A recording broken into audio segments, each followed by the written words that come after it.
Dartmoor Prison, isolated from the outside world by walls of granite.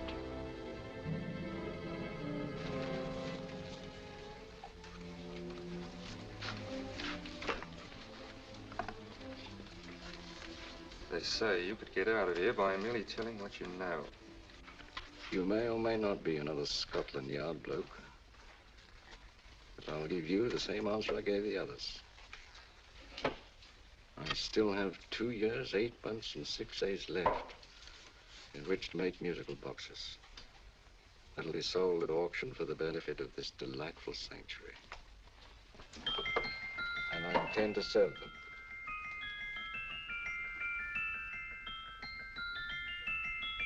Move along.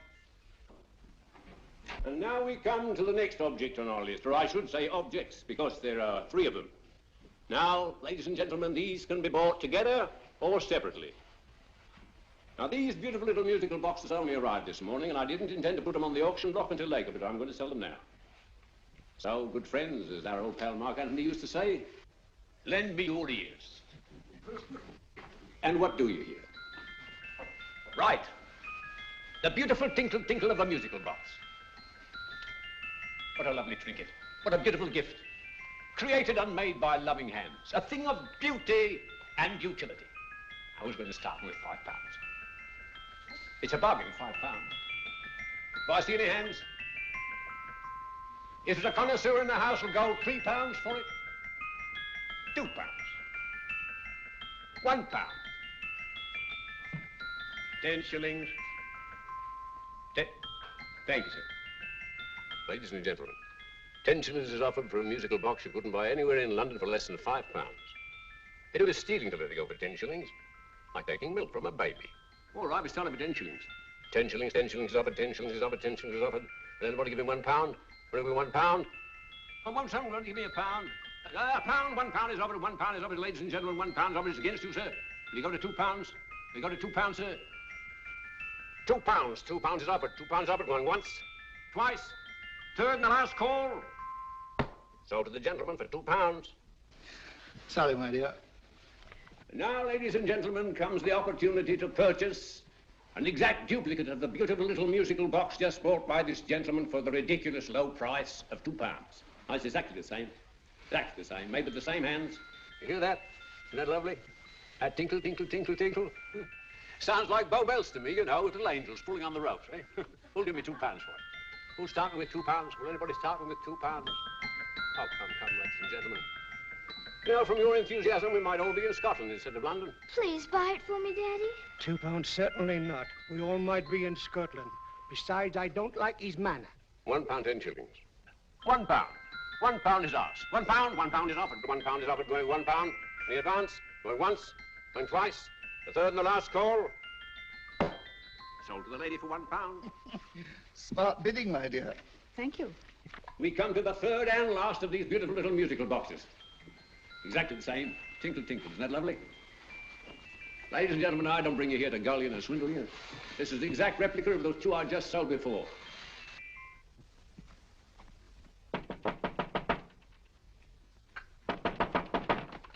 We're closed. But this is extremely important.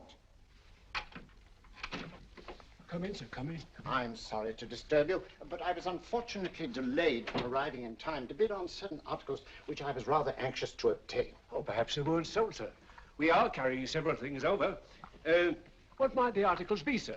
3 identical musical boxes, about so large. Oh, I'm sorry, sir, but they were sold. Pity you weren't here to bid on them. They didn't bring anything like the real value. I'm most anxious to obtain them. I wonder if your records would show who the purchasers were. Oh, we don't usually give out that information, sir. For certain, shall we say, sentimental reasons, I'm most anxious to get in touch with the purchasers. I'd be willing to pay, shall we say, £5. Well, for certain sentimental reasons, sir, we'd be very happy to oblige. Alfred, today's sales. The 3 musical boxes. Musical boxes, oh. Ah, here we are. The first purchased for £2 from Mr. Julian Emery, 52 Portman Square. Write this address down, Alfred. Yes, sir. Second didn't leave any name. Oh, how unfortunate. I think she's a dealer. You see, they don't like us to know where the things are going. On account of the profits. You say the second purchaser was a woman. Can you give me a description of her? Oh, she was a young woman, fairly tall, slender, had a light complexion and dark hair, and she was wearing A grey suit, don't you remember? That's right. She probably runs a gift shop. She paid £1. You say she comes here fairly frequently? No, I didn't say so. But she does, sir. Like as not, she'll come in on Thursday. We have sales on Mondays and Thursdays. Ah. And the third box? The third, Mr. William Kilgore, 143B Hampton Way. For 10 shillings. Quite a drop from £2. Mr. Kilgore was a Scotchman. Thank you. You've been most helpful. Oh, thank you, sir. And any time you're passing, drop in. We always have lovely things for sale. How can't you? Thank you. I'll be back Thursday.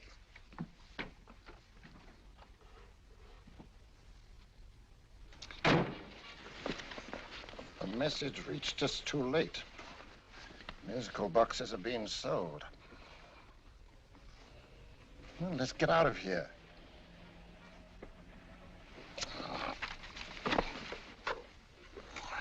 Someday you'll go too far. Reaching for a star, you fool. Yet a fool may touch a star, Colonel Cavanaugh, if he but reach high enough. But not possess it as you would. The musical boxes, they're being sold. What a pity for you, my dear Colonel. Is it my fault that the message reached us only an hour ago? Is it my fault that they were sold? She can't hold me responsible for that. Hope for your sake you're right.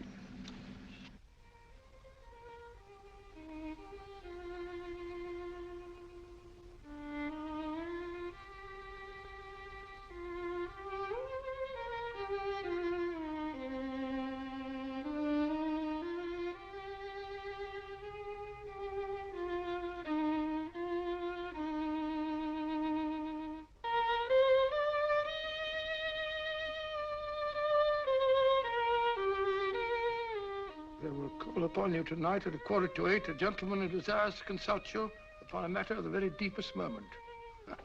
Remember that letter, Holmes? It was written over 2 years ago. An interesting case, devilishly interesting. Irene Adler. What a striking-looking woman from the brief glance I had of her. Seems only yesterday. What charm. What poise, and what a mind. Sharp enough and brilliant enough to outwit the great Sherlock Holmes himself. I take it the new issue of the Strand magazine is out, containing another of your slightly lurid tales. Indeed. What do you call this one?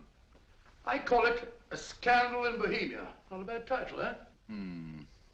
If you must record my exploits, I do wish you'd put less emphasis on the melodramatic and more on the intellectual issues involved. More on the what do you mean by that? Well, I do hope you've given the woman a soul. She had one, you know. By the woman, I suppose you mean Irene Adler. Yes. I shall always remember her as the woman.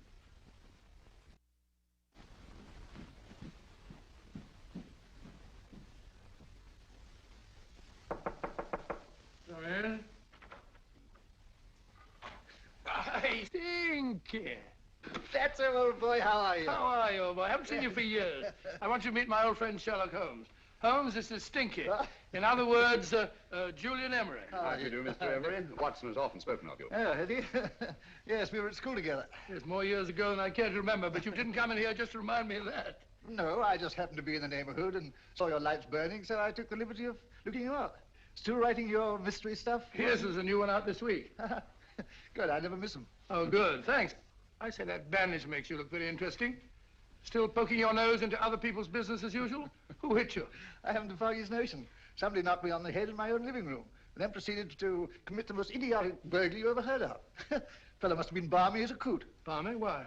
Come sit down, old boy. Hey. Would you like a cup of tea? Huh? Oh, all right. I'll go and tell Mrs. Hudson. Why do you say the robbery was idiotic, Mr. Emery? Oh, simply from the fact that with about £5,000 worth of musical boxes in my living room, the thief, who I caught in the act, made off with one that isn't even worth £5. I gather you're a collector of musical boxes. Yes, I am indeed. Some of them are very beautiful, but not the one that was stolen. The thief evidently grabbed the first thing that came to his hand when he heard me coming into the room. Still, it's rather odd, isn't it, that having disposed of you, he didn't pick up something more valuable. Mm-hmm. Was there anything unusual about the stolen box? No, nothing at all. No, I picked it up in the south of France, several years ago. You say you have many valuable music boxes. And yet the thief made off with one that isn't worth £5. Sounds like rather an intriguing little problem. Well, I take it that he was just an ordinary petty thief and didn't know the value. That is a possible explanation, and yet I venture to say that the average petty thief has a more extensive knowledge of the value of objets d'art than the average collector. Well, anyway, that's Scotland Yard's theory. They didn't get very excited about it. That's consistent anyway. I wonder if I might see your collection, Mr. Emery. Oh, of course you could, yes.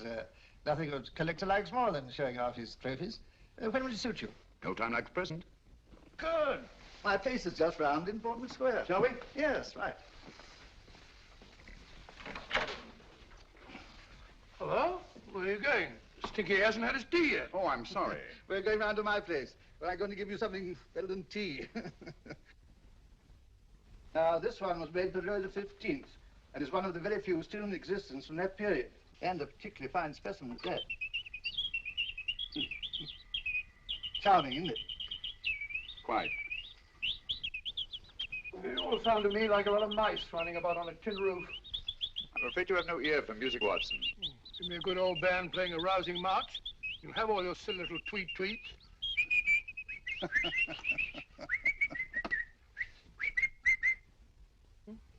Another room. Is this me?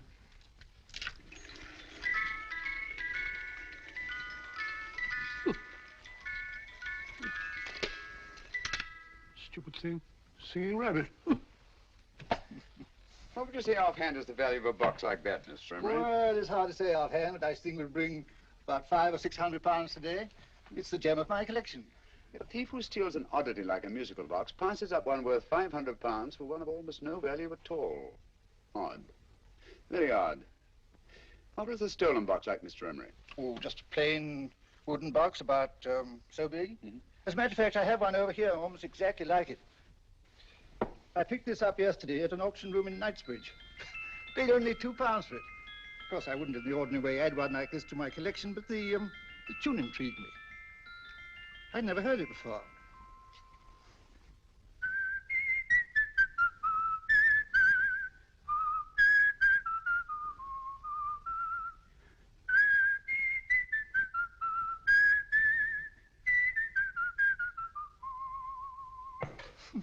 You have a remarkable ear for music, Holmes. Rather an unusual melody. Sit down, Will. Thanks. You say you bought that box at an auction sale yesterday? Yes, the Gaylord auction rooms in Knightsbridge. Run by old, what's his name? Crabtree. That's the man. At what time was the robbery committed? Oh, about 3 o'clock this morning. You know, Mr. Emery, that box and the robbery might well be cause and effect, especially since you say that the stolen box outwardly resembles this one a great deal. And Scotland Yard were not particularly interested, eh? Oh, yes, but I wouldn't blame him for that, especially as I told him I was quite unable to describe the thief, except, of course, for the fact that it was definitely a man. All you remember is that you came in here and someone struck you on the head. Yes, the next thing I knew, my man was trying to revive me. It might be wise for you to put that box away somewhere and lock it up. Oh, I don't think that's necessary. Besides, everything's insured. Well, at least if any further attempts at robbery are made, I'd suggest that you call the police, rather than running into any personal danger. Oh, come, Holmes, aren't you being a bit of an alarmist? Possibly. Well, Mr. Gray with old Stinky. Seems to me you are making rather a mountain out of a moleskin. Molehill is the word, old boy, and it's time you were in bed. Thanks so much for letting us see your place. Now the best, been glad meeting you. Holmes, I can't understand why you were so mysterious. Seems to me the petty thief explanation was the only sensible one. Really? Yes, I can't see how you can believe it was anything else. I didn't say I believed it to be anything else. The petty thief theory is the obvious one, I grant you. However, it's often a mistake to accept something as true merely because it's obvious. The truth is only arrived at by the painstaking process of eliminating the untrue. We are not able to do that in this case without further data. Rubbish, you're pulling my leg. You're trying to turn a tuppenny halfpenny robbery into an international plot. No, I'm not. I just hope that your friend Stinky is a little more cautious in the future, just in case.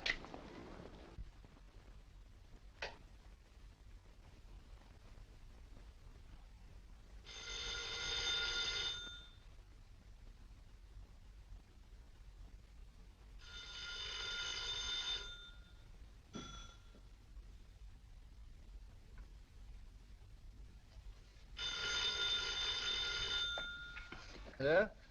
Yeah? Julian Emery here. Who? Why, of course I remember you, Mrs. Courtney. Yes. Yes, you're the one bright spot at that appallingly dull affair of Lady Sanford's. Huh? Of course it isn't too late to come round. Yes, I shall be delighted to give you a drink. I tell you what, come straight up and I'll leave the door unlatched. Right, well, 15 minutes? Good. I shall be counting each moment. No, I mean that, really. Right, goodbye.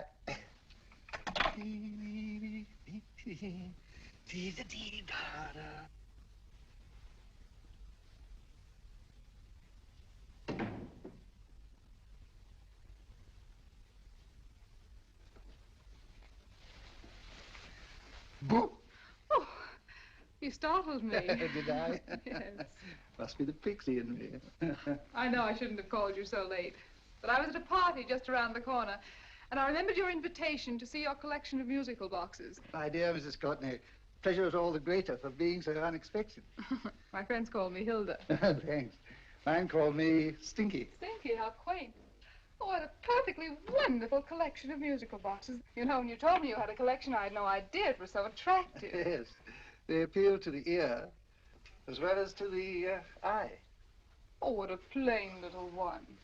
Why, it looks just like a country cousin amid all this grandeur. No. You mustn't underestimate the country cousin.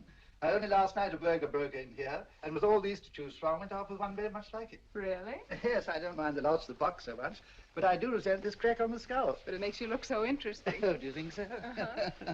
It's funny, that's what old Fatso said. Fatso? I mean, Dr. Watson. He was here this evening with a friend, Mr. Holmes. He's interested in my collection, too. Sherlock Holmes? Yes. Do you know him? I've heard of him. Yes, he seems to think I'm in some sort of danger. What a haunting tune. It takes me right back to my childhood. Really?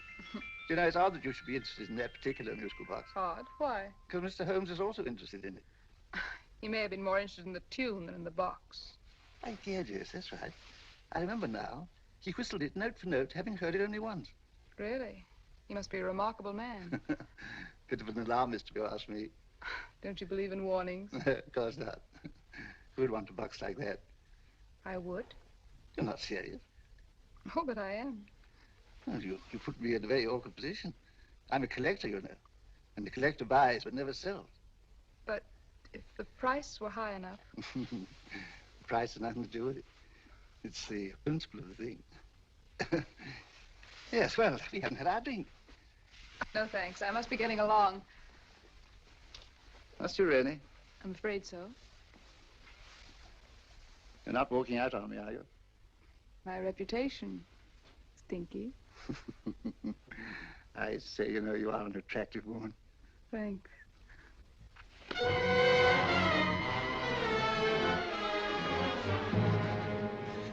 You fool. I told you to wait outside. What did you have to kill him for? All I had to do was walk out with this. He held you in his arms. Don't touch him. Don't touch anything. Now get out. I'm sorry. You're sorry. What about me? This is murder. What about Scotland Yard? What about Sherlock Holmes? Now get out!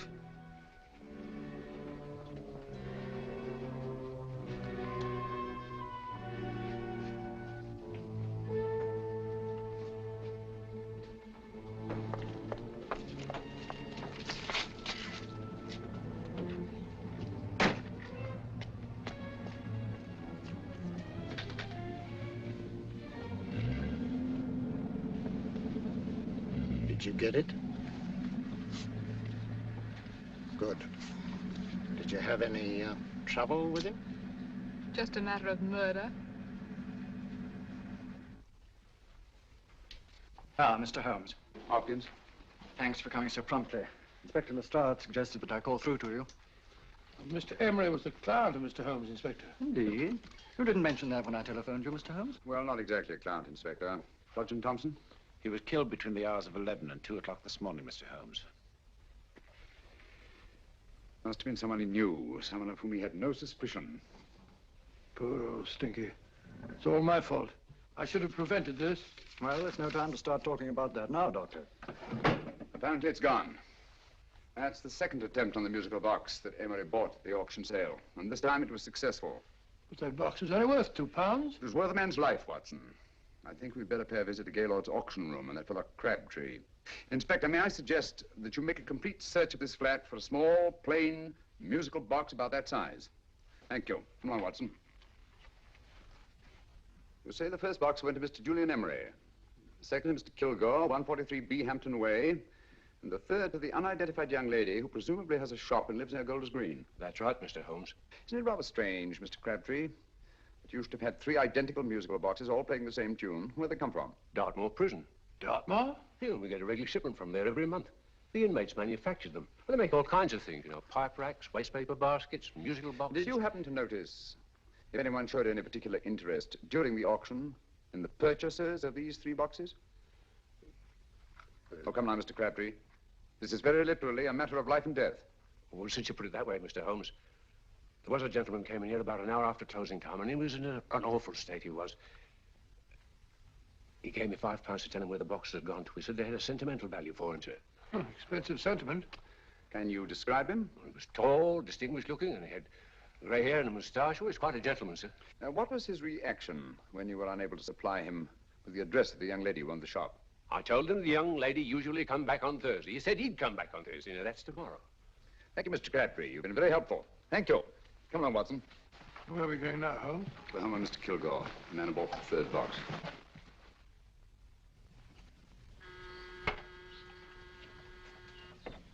But hang it all, Holmes, how do you know those other 2 musical boxes are of any importance? I don't, but I certainly have no intention of waiting until the owners are murdered to find out. No one at home. I hope that's the explanation. I'll have a look through this window.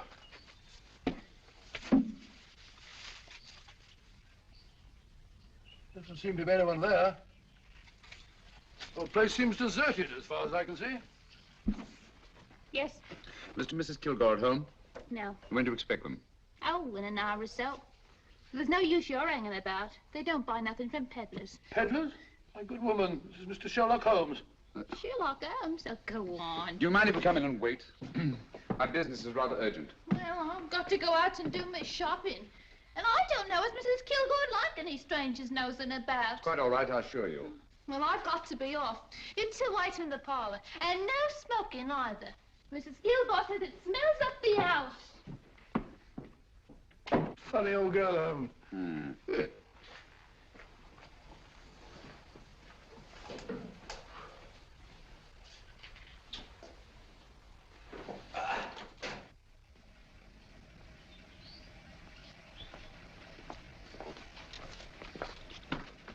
Park Lane.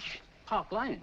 And what would the likes of you be doing in Park Lane? Now, don't worry about the fare, Ducky. If you knows how to get to Park Lane, up it.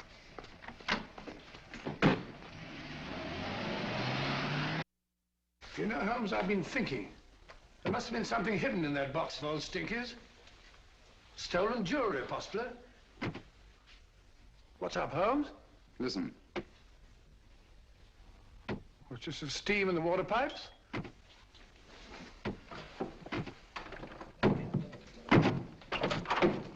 Watson! Great Scott! Come on, Holmes. Get on the chair here. All right, my dear. There. Now, don't worry. It's all over. There you are, dear. Don't cry anymore. She tied me up and shut me in the cupboard. I know. She won't come back. Did you show her your new musical box? Yes, she said she wanted to hear it play, and as soon as I showed it to her, she grabbed hold of me. I know. Now, don't worry. We'll buy you a new musical box. Yes, my dear, the best one in London. Watson. Oh, what a fool I've been. What do you mean, Holmes? She took the musical box out of this house in that market basket, right under our very noses. Why could the Kilgore charwoman want to take the music box? She isn't the Kilgore charwoman. She's a consummate actress. An extremely clever, unscrupulous woman who will stop at nothing. Take care of the child, will you, Wolf, till our parents get back. Explain everything to them. Of course I will. But, Holmes, where are you going? Somewhere, somehow, I must get to the young lady who bought that 3rd musical box before our opponents find her. I only hope that I won't be too late. Oh, no, darling. darling, you mustn't cry anymore. Now, cheer up. Would you like to hear old Uncle make a noise like a duck?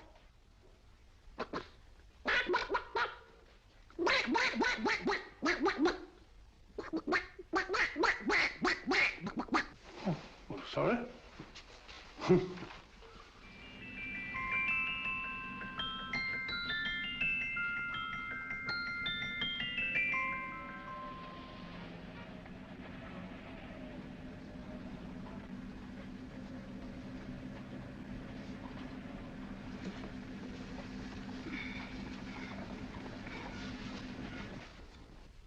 And now, ladies and gentlemen, how much am I offered for this beautiful lace Dresden china figurine?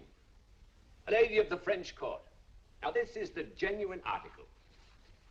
What a beautiful ornament for your mantelpiece. Or you could use it as a centerpiece on the dining room table. Now, will somebody start me for £10? Will somebody start me for £10? £8? £7? All right, £5 is offered, £5 is offered, £5 is offered, £5, 10, £5, 15, £5, 15. £6 is offered, £6, going once, going twice, the third and the last call will be all done. Sold to the lady from Twickenham for £6. Next, we have a real museum piece, ladies and gentlemen. A fine 19th century doll. The costume an exact replica of the holiday clothes worn by the Hungarian peasant women. Now, ladies and gentlemen, an article like this would cost you from £15 to £20 in a West End shop. I'm not going to ask for anything like that. Well, give me £2 for it. £2. Does anybody offer me £2? £2 for the Hungarian? £2? £1.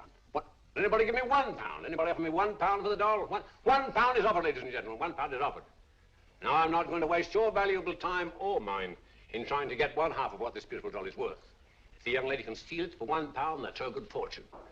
So it's going once, it's going twice, the third and last call. Any more? Sold to the young lady for £1. And now, ladies and gentlemen, may I draw your attention to something which may be a great surprise to you, worthy of any collection. The only other one like it is in the British Museum. It's a Ming vase of the 7th dynasty. This vase lay in a large collection somewhere outside Rome for over 2 centuries, I understand. It was discovered there by the noted antiquarian, Sir Andrew Coppleston. Now, some of you may remember Sir Andrew Coppleston. Besides being a noted traveller and antiquarian, he's also a gentleman rider. A girl with a parcel in her hands, that's her. Are you sure that's the girl? Well, she fits perfectly the auctioneer's description. Follow her, Hamid.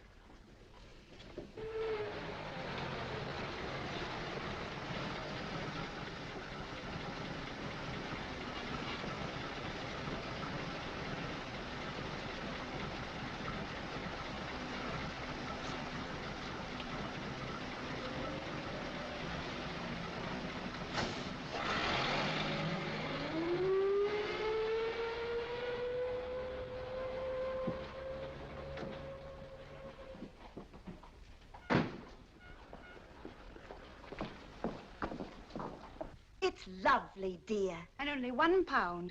We can get at least 3 for it. Easily. I'll go make some tea. I could do with a cup. Right. Good afternoon. Good afternoon. I'm looking for a birthday gift for a 7-year-old girl. What would you suggest? We have some lovely dolls. Now, this Hungarian I peasant... think she has enough dolls already. Books are always welcome. Well, I'm looking for something a little different. Oh, that's rather cute. What is it? Oh, that's a musical box. Children always love them. And this is an exceptionally nice one. It plays many tunes.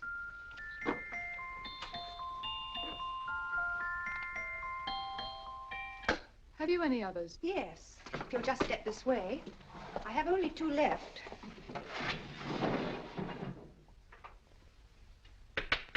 How nice.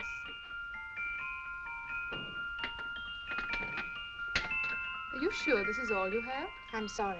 They're rather hard to find, you know. That's our entire allotment. I did have one other, but I sold it earlier this afternoon. But it was only a plain wooden one. It wouldn't have been a very nice gift for a child. Really? Do you happen to know who the purchaser was? Why, yes. He left his card, just in case anyone should inquire for him.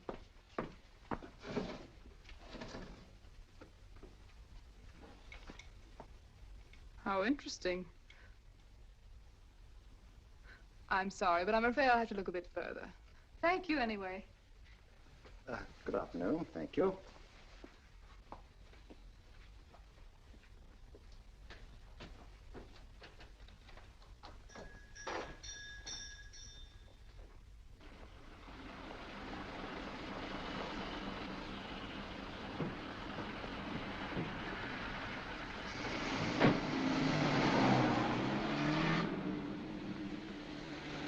Heavy! Follow that cab. Here, now, what? Scotland Yard. Hop in.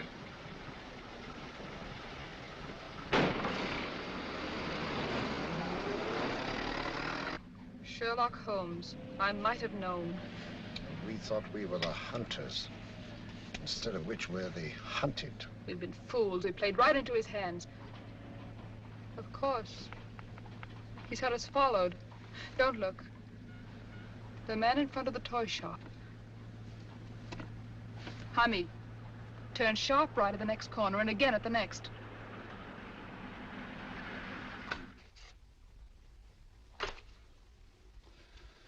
No photograph of her, Commissioner, as I expected. She's not a known criminal. But how do you expect to know if you do find her? After all, she was disguised as a charwoman. Don't worry, old fellow. If I ever see her again, I'll recognize her.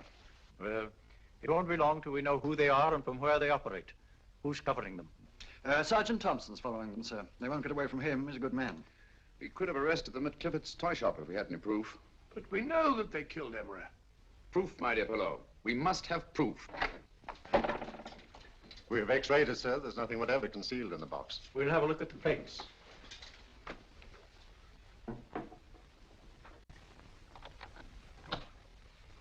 There must be some clue. And it's probably so obvious that we've all overlooked it. Seems to me we're up against a bunch of lunatics. Not lunatics, my dear fellow. Extremely astute, cold-blooded murderers. What can these little musical boxes have in them that's so important? Don't forget, they were made in Dartmoor prison. You can smuggle stuff into prison, but not out. You want us to break the box apart, sir, to see if there's anything the x-ray hasn't caught? No, not yet. Do you mind if I take it? Certainly. Thanks.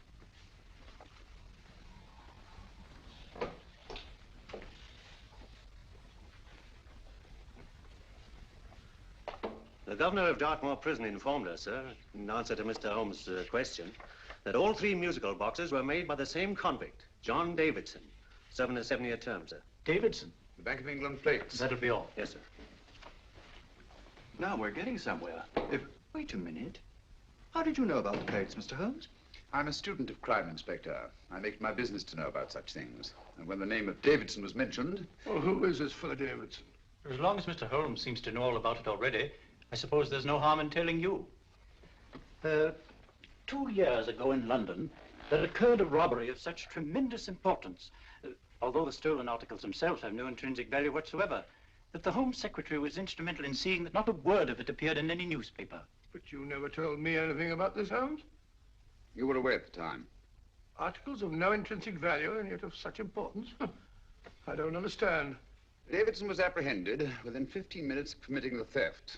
But by that time, he'd hidden the articles in question and they've yet to be found. Before going further, Dr. Watson, I must inform you that this matter's not to be mentioned outside of this room. Of course not. Do I look like a man who'd gossip? Let's not go into that now, old fellow, shall we? Davidson had been employed for years in a position of extreme trust by the engravings department of the Bank of England. The articles he stole were nothing less than a complete duplicate set of plates for printing £5 notes. What? The Bank of England's own plates? Precisely. And with those plates, a gang of crooks could flood England with £5 notes, not forged in the usual sense of the word, but notes undetectable from genuine Bank of England notes in any way whatsoever. Good heavens. Any whisper at all might have resulted in enormous damage in shaking public confidence in the Treasury. We tried everything after we arrested Davidson. Offered him a shorter sentence if he'd tell us where he'd hidden the plates. Why, we even put in Scotland Yard men with him as cellmates, but no results. Obviously, Davidson is a man of strong character and infinite patience.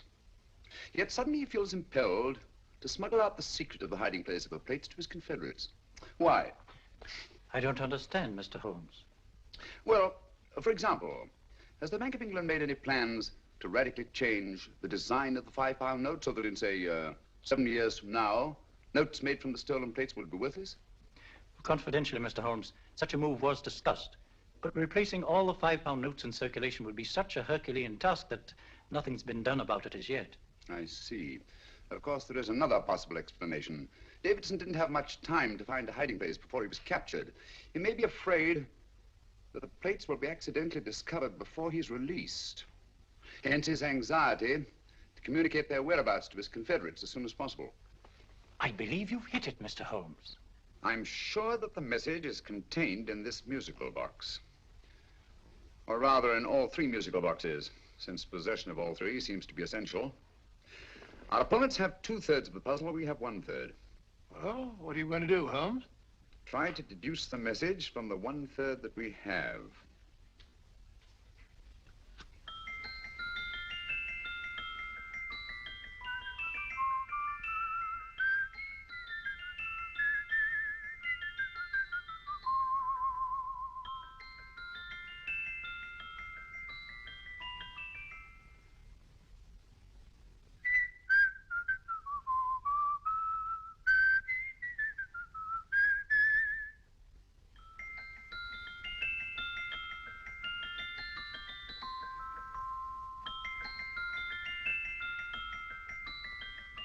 It's the same tune as the one played by Emery's musical box.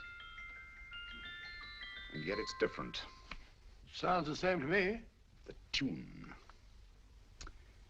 Somehow the tune is the key to the mystery. It must be the tune. Otherwise, why use 3 musical boxes to convey the message? Why not collar boxes or shoe boxes? Yes? Oh. It's for you, Inspector. Oh, thank you, sir. Inspector Hopkins speaking. What? Where? Golders Green Station reports they've just found Sergeant Thompson's body. From the tire marks on his clothes, he was apparently run over by a taxi. What an unfortunate accident. Not an accident, my dear fellow. I'm afraid it's murder.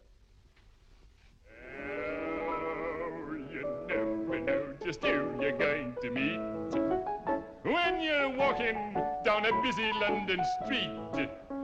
Mrs. Hawkins, Mrs. Brown, any subject of the crowd. Oh, you never know just who you're going to meet. So you better hold your topper in your hand, just in case you meet a lady on the Strand. Girls will think you're kind of sweet, and your day will be complete. Oh, you never know just who you're going to meet. Now, a gentleman is judged by his appearance. Yes, a gentleman is judged by how he talks. Now, he's much better off when he's acting like a toff, especially if he's taking him a walk. What on earth is this outlandish place? A rendezvous for actors. Actors? Buskers, old boy. You've seen them 1,000 times. Actors who entertain the queues, waiting outside theaters. Just who you're going to meet when you're walking down a busy London street. So you better wear your best, velvet ties to look your best, 'cause you never know just who you're going to meet. So you better keep your manners right in view, just in case a lady gives a how'd you do. Keep your trousers in a pleat, shine your shoes and keep them neat, 'cause you never know just who you're going to meet. Blimey. Mr. Holmes. How are you, Joe? Never met him. And yourself? Fine, thank you. I want you to meet a friend of mine, Dr. Watson, Joe Sisto. Oh, well, any friend of Mr. Holmes is a friend of mine. Hi, Joe. He did me a good turn once that I'll never forget. Yes, I cleared Joe of a most unpleasant charge. Murder, no less. Oh, really? By proving to the satisfaction of the police that he was busy at the time blowing open someone's safe. That's right, Governor. Good gracious me. Joe, now you can help me. Come on, buzz off, buzz off. Come on, up it, up it. Can't a gentleman have some peace and quiet around here? And you too. There you are, Mr. Holmes. Now we can have some peace and quiet around here. Thank you, Joe. There's £5 in this for you. Well, I wouldn't want to take it on myself, sir. But I can get somebody to do it for you for half of that. You don't know what the job is yet. For £5? Murder, ain't it? What? No, Joe, not murder, just music. I want you to identify a song for me. Oh, there ain't a song that's been written that I don't know. That's why I came to you. Now, of course, the violin is more my instrument, but, oh, well, here we go. Now, listen to this, Joe.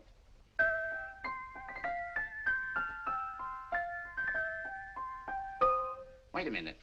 You're playing that wrong. That should be E natural, not E flat. You know the song? Oh, yes. It's an old Australian song called, The Swag Man. But you're playing it all wrong. That's what I hoped you'd say. Now, listen again, Joe.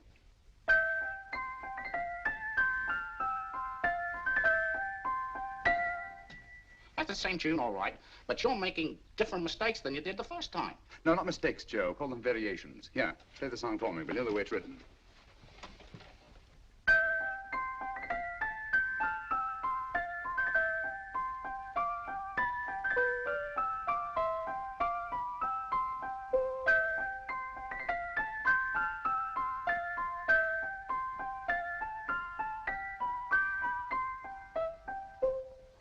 There you are.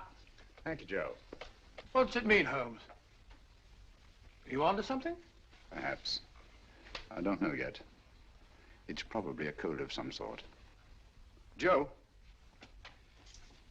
could you write the song down for me, the way it was originally written? Oh, sure, Mr. Holmes. But it'll take a few minutes.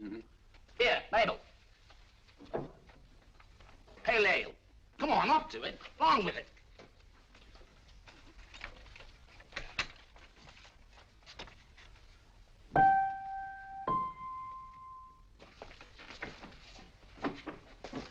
Well, obviously it isn't the lyrics.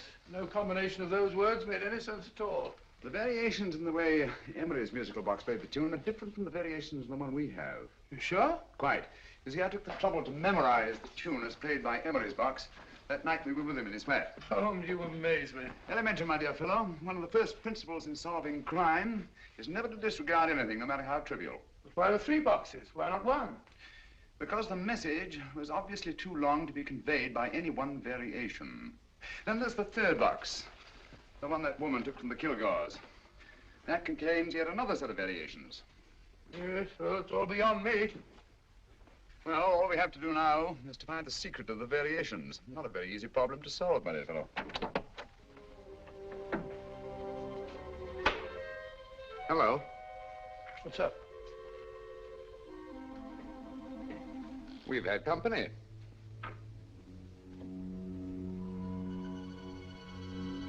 I say, this is outrageous.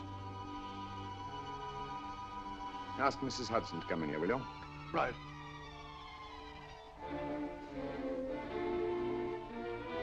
Mrs. Hudson? Yes? Oh, there you are. Will you come up here at once, please? Oh, coming, sir.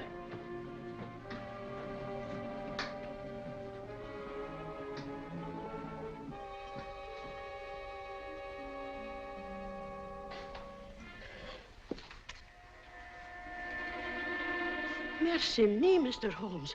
What has happened? Who called while we were out, Mrs. Hudson? Just a young lady. The one who said you wanted her to wait for you. And a nice-looking old gentleman with Our her. friends again, Watson. Friends? What did the young lady look like? Oh, I couldn't see her face. She had a heavy black veil on. But she had such a nice way with her. Oh, I'm sorry, Mr. Holmes, if I've done anything wrong.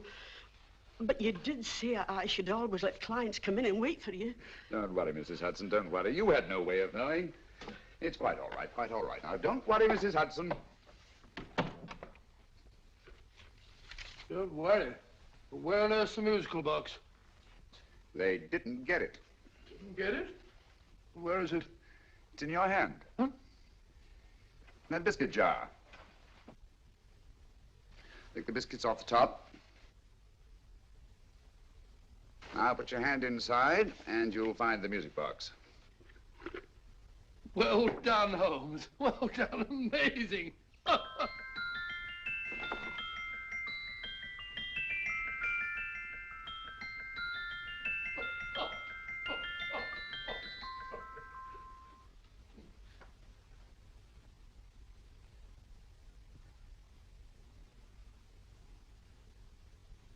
Phew. Nice fresh smell. Like a pub after closing time.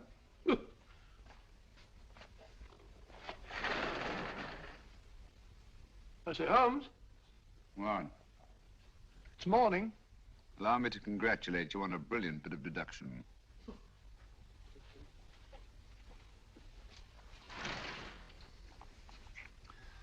It's not a transposition, not a polygraph transposition, not a trigraph, nor any known form of decoding. How about the Morse code? Have you tried that? Yes, at about 3 o'clock this morning. I'm sorry, old man. I was only trying to help.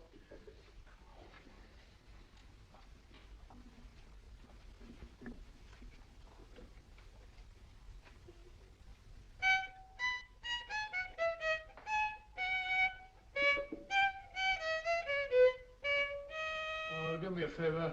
Not again. Must have heard that thing 1,000 times. Kept me awake all night.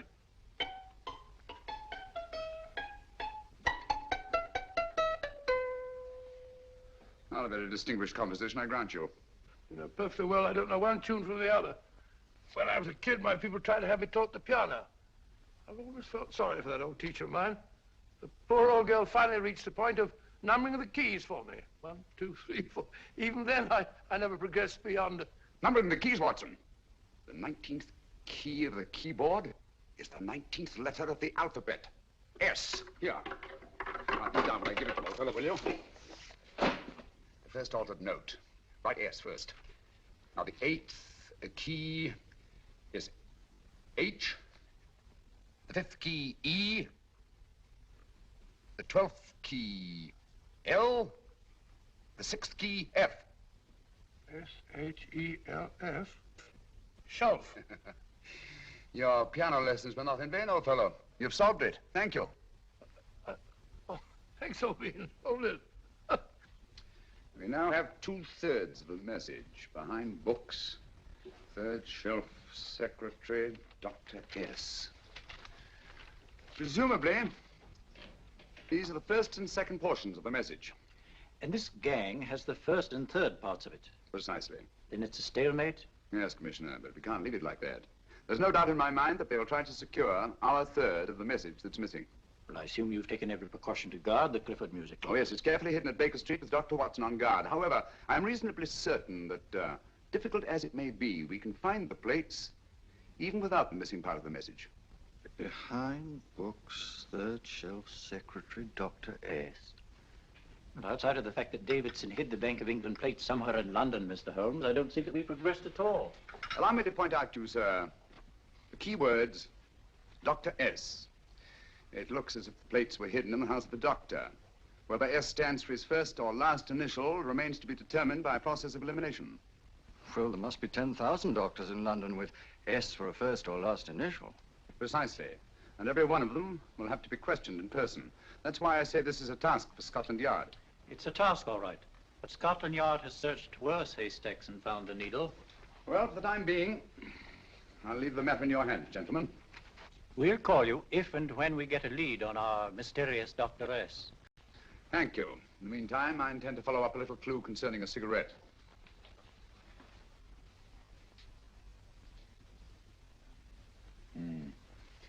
You're certain of the identification of the tobacco? Absolutely. I have made up this special blend for only 3 customers. It is almost pure Egyptian, with a mixture of latakia for added body, and a pinch of perique. Merely a whisper, as one might say, for elusive fragrance. Yes, yes. And the 3 customers? Major Wilson in Bombay, India. Mrs. Catherine Leamington Smith in Ireland. Yes, and the 3rd? Mrs. Hilda Courtney of Park Mansions, Bryanston Square. Thank you. Thank you very much. You've been most helpful. It is a pleasure to have been of service, Mr. Holmes.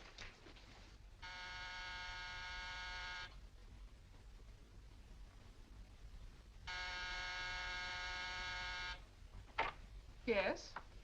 Mrs. Courtney, Yes. my name is Sherlock Holmes. Do come in. Thank you. I've heard of you, of course, Mr. Holmes. I believe we have a mutual friend in Sir Edward Brookdale. He's spoken to me of you quite often. Indeed. And to what good fortune am I indebted for this visit? I think you know Mrs. Courtney. Well, I did get a summons for speeding last week, but outside of that, I don't think I'm of any interest to the police. Oh, come now, Mrs. Courtney. You seem to forget that you and I have met before. I'm sorry. I'm sure I would have remembered meeting the great Sherlock Holmes. Please sit down. Thank you. You say we met before. Yes. At the home of Mr. and Mrs. Kilgore, 143B Hampton Road. Kilgore? I don't think I know anyone of that name. Well, I didn't say you knew them. As a matter of fact, you called on them when they were out. I don't understand, Mr. Holmes. Really? And you were dressed rather differently. Indeed. Cigarette? Thank you.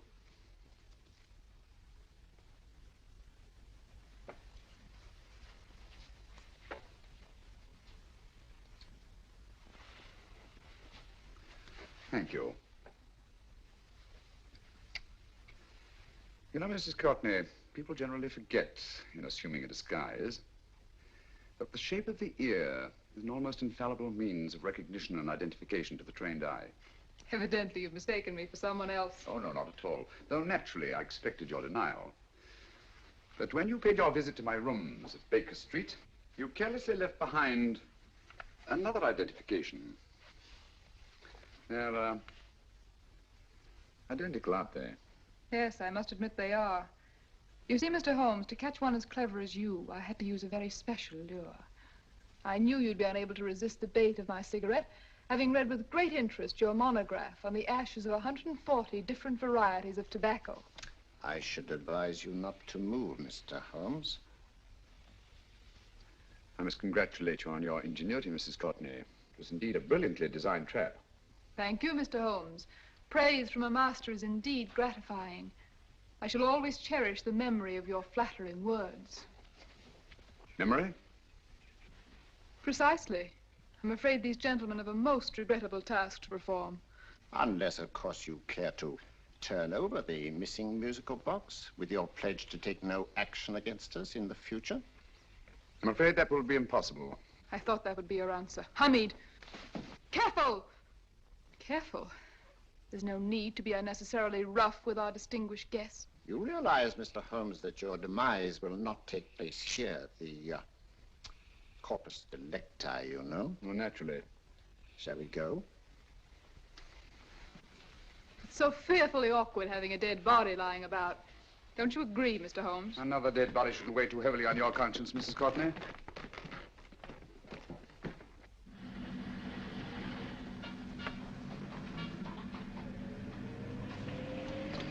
Do you mind if I have a cigarette? Don't see why not.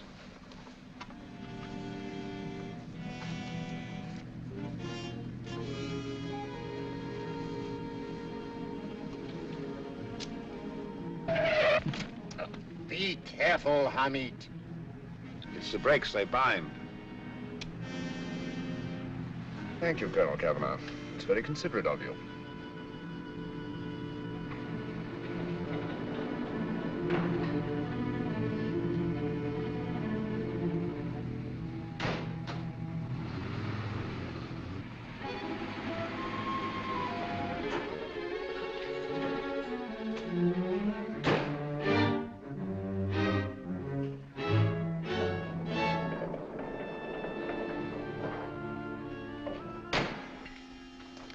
You'll be happy to know, Mr. Holmes, that your death will be a painless one. Hamid, attach this to the motor of the taxi. That little attachment, my dear Mr. Holmes, contains the deadly fluid known as monosulfide. The Germans use it with gratifying results in removing their undesirables. Start the motor.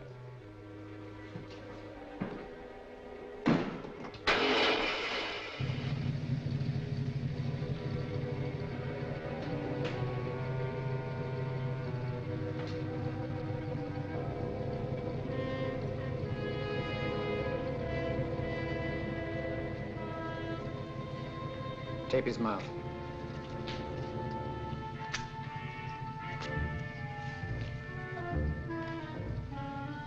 Now, Up with him, Hamid.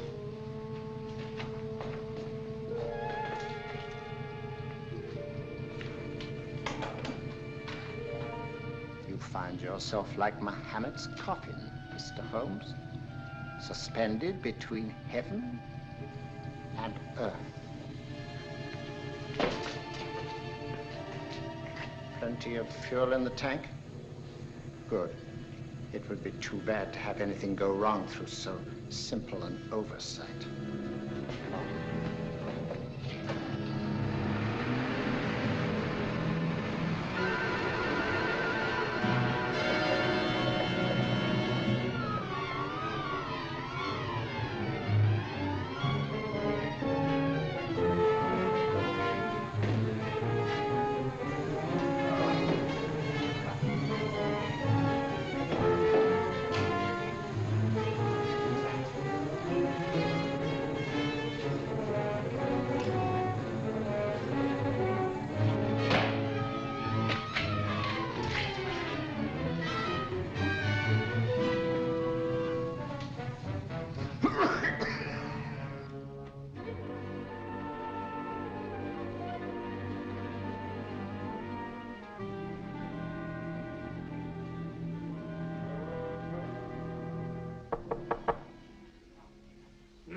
Good afternoon. Mr. Sherlock Holmes? No, I'm Dr. Watson. Oh, of course, Dr. Watson. How stupid of me. Oh, so, this is stupid of me. Won't you come in? Well, I really came to see Mr. Holmes. Oh, I'm afraid he's out. I don't know when he'll be back. Perhaps there's something I can do. Won't you sit down? Thank you.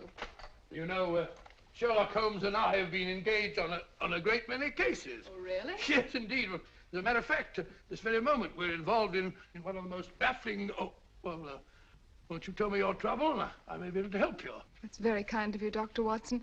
Perhaps if I wouldn't be imposing too much. Imposing? Oh, there's no imposition. No imposition at all. A pleasure, I assure you. Now, tell me all about it, Miss Williams. Mrs. Williams.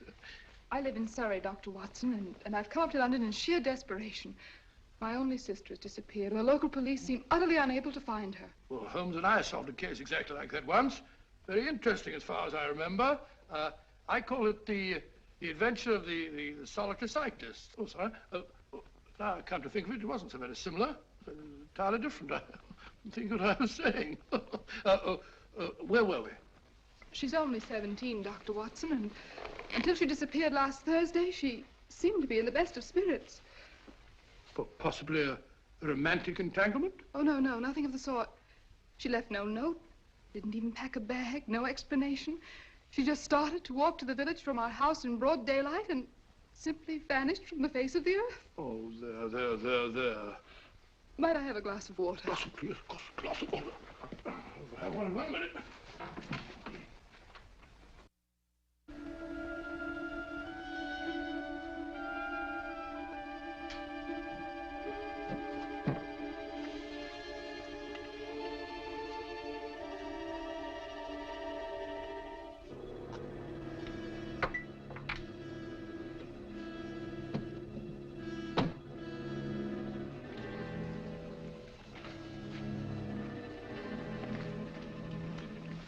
There you are, my dear. Thank you, Dr. Watson. No, you're not to cry anymore. You must pull yourself together. Oh, I feel much better already knowing that you're going to help me. Oh, Dr. Watson, look! Good heavens! Get through the fire brigade, quickly! Haven't you a fire extinguisher? By Jove, we have in the kitchen.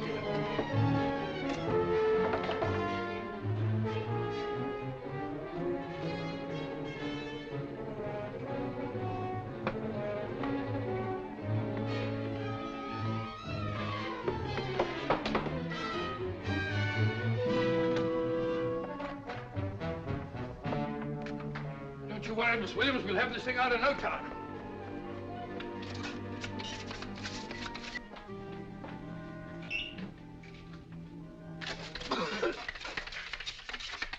That's got it. Get some air. Well, you see, there was no need for the fire brigade after all. I hope you weren't too frightened, Miss Williams. Oh, gone. What's the trouble with women? They always lose their heads in an emergency. Well,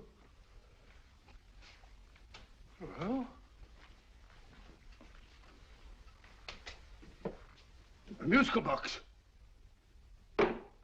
Great Scott! Miss Williams!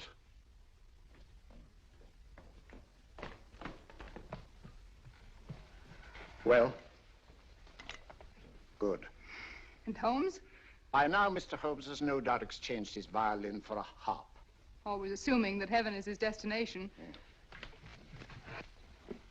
And now that we have the missing musical box.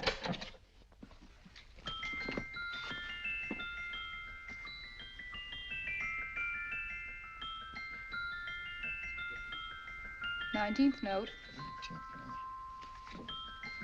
19th letter. Yes. He hasn't been there, you say? Holmes, where on earth have you been? I've been trying to get you at the club, at Scotland Yard, all over London. You were looking for me in the wrong places. Holmes, terrible things happened. I've been duped. That woman, she made a complete fool of me. Well, what do you mean? Well, she came here, let off a smoke bomb. I thought the whole place was on fire, and my first thought was to save the musical box. No need to say any more. She has the box. Yes. Don't blame yourself too much, old fellow. She's an extremely clever antagonist. Smoke bomb, you said? Well, you can console yourself with the thought that your charming friend is at least a reader of yours. What do you mean? If I remember correctly, you wrote about my little experiment with smoke and the cry of fire in a story you entitled A Scandal in Bohemia, which has just appeared in the Strand magazine. All right, old boy. Don't rub it in. Well, it may cheer you up to know that you made a fool of me, too. That cigarette stub was planted here for one express purpose. We're going to bandaging around this place. Bandaging? What's the matter, Holmes? You hurt? Explanations will have to wait until later. At the moment, we're faced with a problem which I fear is insurmountable. Come over here, old boy, will you? Right. Our opponents are in possession of all three parts of the code. And here are we, while the Bank of England plates pass into their possession. Cheer up, old fellow, cheer up. As Dr. Samuel Johnson once said, there's no problem the mind of man can set that the mind of man cannot solve. What's that, old fellow? I was just quoting Dr. Samuel Johnson. He said there is Thank you, Watson. Thank you. Leaving the front reception room, we come into the main hall, where Dr. Johnson was in the habit of passing through to have his meager meals in the dining room opposite, in company with his friend and biographer, James Boswell. We will now pass up the stairway, which remains in its natural wood finish, just as it was when the good doctor was here. The framed etching on the wall is believed to have been presented to Dr. Johnson by the distinguished painter, Sir Joshua Reynolds. I've been told here that picture was given in by Mrs. Thrale, and it's definitely not a Reynolds. Is that important, my dear? Oh, I'm sorry. This way, ladies and gentlemen, please, this way. Move along, children, move along. The secretary's not on this floor. Patience, Hamid. I've a feeling My that... dear Colonel, with Sherlock Holmes out of the way, what could go wrong?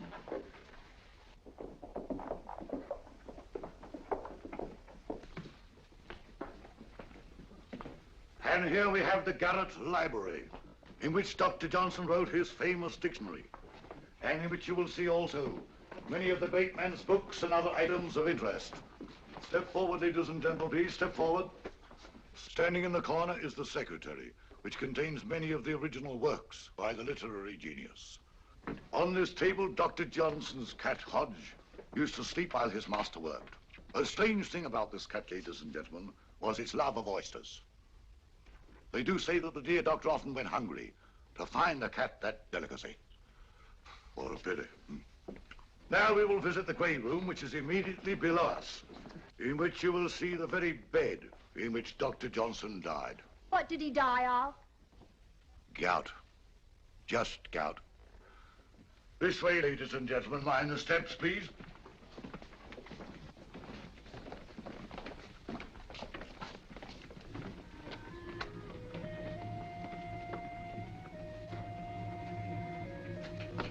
Your keys.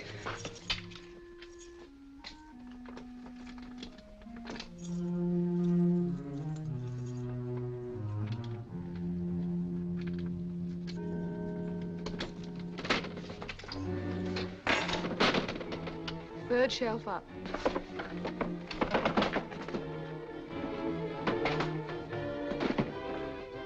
The knife.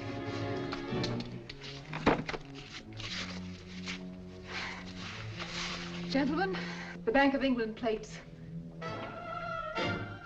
Well, Mrs. Courtney, so we meet again. No, I shouldn't do that if I were you, Colonel Cavanaugh. I must congratulate you, Mr. Holmes. You're far more clever than I thought. Thank you, Mrs. Courtney. Praise from you is indeed gratifying. I shall always cherish the memory of your flattering words. Memory? Oh, thank you. And now I have a most regrettable task to perform.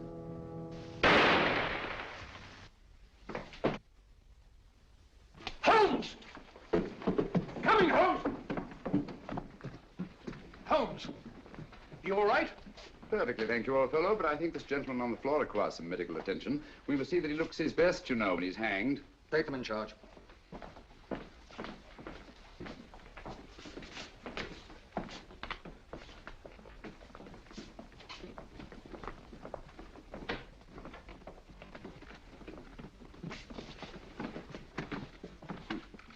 A brilliant antagonist.